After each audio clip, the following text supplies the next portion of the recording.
গতকাল ছিল বিধাননগর মেলা উৎসব 2025-এর শেষ রাত। তো সেই উপলক্ষে মেলা দেখতে আমরা পৌঁছে গেলাম বিধাননগর। ঢুকেই প্রথমেই আমার চোখে যে স্টলটা পড়ে সেটা হলো ঝিলপির দোকান। আর ঝিলপি মানে আমাকে তো খেতেই হবে। সেই মতো ঝিলপি কিনে ঝিলপি কামড় দিয়ে ঢুকলাম মেলা এনজয় করতে। মেলায় ঢোকার সাথে সাথেই চোখ আকর্ষণ করলো এই ফুলের স্টলটা। এত সুন্দর লাগছিল, আর সাথে এই কাশফুলটা দেখো, আর ঠিক তার পাশেই ছিল এই কিউট কিউট পুতুলগুলো। আর তারপরেই ছিল ছোটোবেলার প্রাণের চেয়েও প্রিয় ওই বারবি ডলগুলো। দেখেই মনে হচ্ছিল যেন একটা কিনে নিই। এবার আমরা ফুচকা স্টল দেখে আর লোভ সামলাতে পারলাম না। টুক করে কটা ফুচকা মুখে ভরে দোলনায় দোল খেয়ে চললাম এবার গয়নাগাটি কিনতে।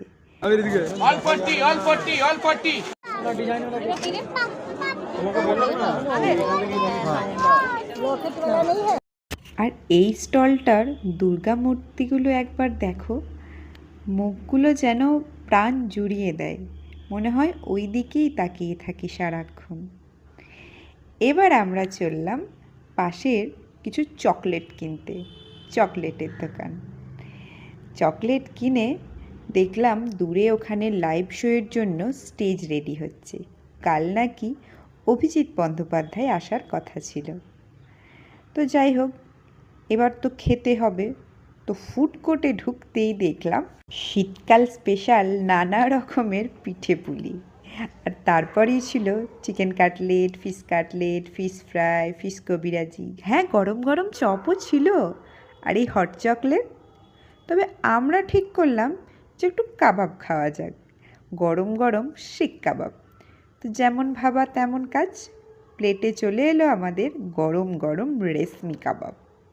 সাথে সাথেই আমি তো টুক করে একটা মুখে ঢুকিয়ে নিলাম।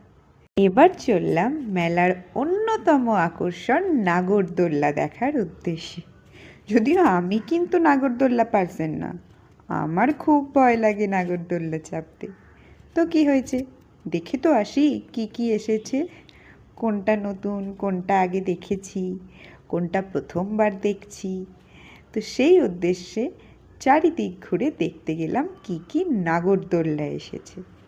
নানা রকমের নাগরদোল্লা আর এই বেলুন ফাটানো দেখার পর আমরা রওনা দিলাম বাড়ির উদ্দেশ্যে।